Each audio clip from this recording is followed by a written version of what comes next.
Factory reset দিতে ভয় পাচ্ছেন। ফ্যাক্টরি রিসেট দিলে আপনার ফোনের সকল ডাটা ডিলিট হয়ে যাবে বলে।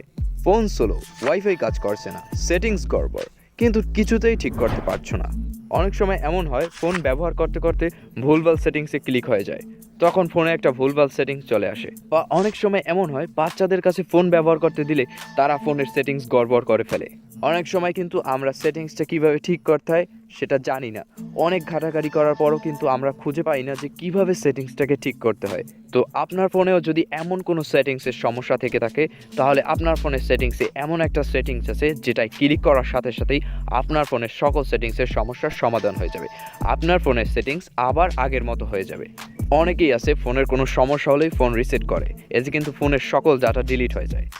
আজকের সেটিংসটা যদি আপনি একবার শিখে রাখেন, তাহলে আপনার সেটিংসে যে কোনো সমস্যা হলে আপনি এই সেটিংসটায় ক্লিক করবেন, আপনার ফোনের সকল সমস্যার সমাধান হয়ে যাবে এবং আপনার ফোনের কোনো ডাটাও ডিলিট হবে না। আপনাকে আর ফ্যাক্টরি রিসেটও দিতে হবে না। তো এই সেটিংসটা আপনার ফোনে কিভাবে করবেন চলুন দেখে আসি। এই সেটিংসটা আপনার ফোনে করার জন্য আপনার ফোন থেকে সেটিংসে চলে আসবেন। সেটিংসে চলে আসার পর এখান থেকে একটু নিচে চলে আসবেন।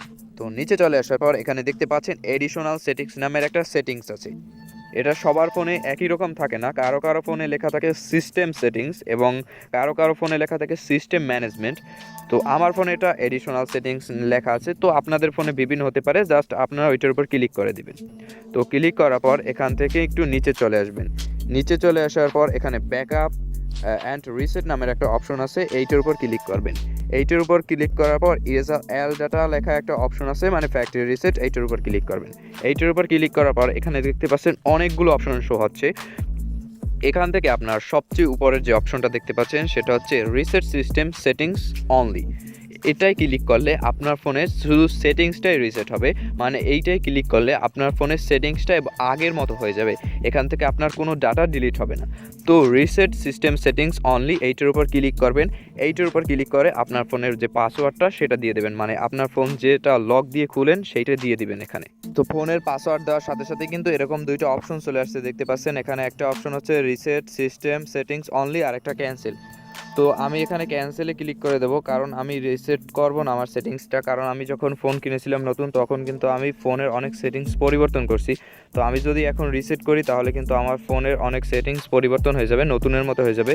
তো আপনার ফোনের সেটিংসে যদি কোনো সমস্যা হয় তাহলে কিন্তু আপনি এই রিসেট করে ঠিক করে নিতে পারবেন। তো আমি এখানে করছি না, এটা শুধু আপনাদের ফোনের সেটিং রিসেট করবে, ফোনের ছবি ভিডিও বা অ্যাপ ডিলিট করবে না। তো বন্ধুরা, এরকম করে কিন্তু আপনার ফোনের যে কোনো সেটিংসের সমস্যার সমাধান করতে পারবেন। আপনার ফোনের আলাদা আলাদা সেটিংস সমস্যার জন্য আলাদা আলাদা করে আর ভিডিও দেখতে হবে না। জাস্ট এই সেটিংসটায় ক্লিক করবেন, আপনার ফোনে যে সমস্যাই, মানে সেটিংসের যে সমস্যাই থাকবে সেই সমস্যারই সমাধান হয়ে যাবে। তো এখন থেকেও যদি আপনার ফোনের সেটিংসে কোনো সমস্যা হয়, আপনি জাস্ট সেটিংসে চলে যাবেন। সেটিংসে চলে গিয়ে ওখান থেকে সেটিংস রিসেট করে নেবেন, আপনার সেটিংসের সমাধান হয়ে যাবে। আর যদি আপনার ফোনে সেটিংস রিসেট অপশনটা খুঁজে না পান, তাহলে সেটিংসে গিয়ে জাস্ট সার্চ বারে ক্লিক করবেন। সার্চ বারে ক্লিক করলে আপনি সেটিংস রিসেট লিখে সার্চ করলে কিন্তু এই অপশনটা পেয়ে যাবেন। অথবা যদি আপনি রিসেট লিখেন তাহলেও কিন্তু এই অপশনটা চলে আসবে। তো বন্ধুরা, আজকের ভিডিওটা দেখে যদি একটু উপকৃত হয়ে থাকেন অবশ্যই সাথে থাকবেন। দেখা হচ্ছে নতুন কোনো ভিডিওতে। আর হ্যাঁ, অবশ্যই ভিডিওটা ভালো লাগলে অবশ্যই একটা লাইক করে দেবেন আর চ্যানেলটা সাবস্ক্রাইব করে পাশেই থাকবেন।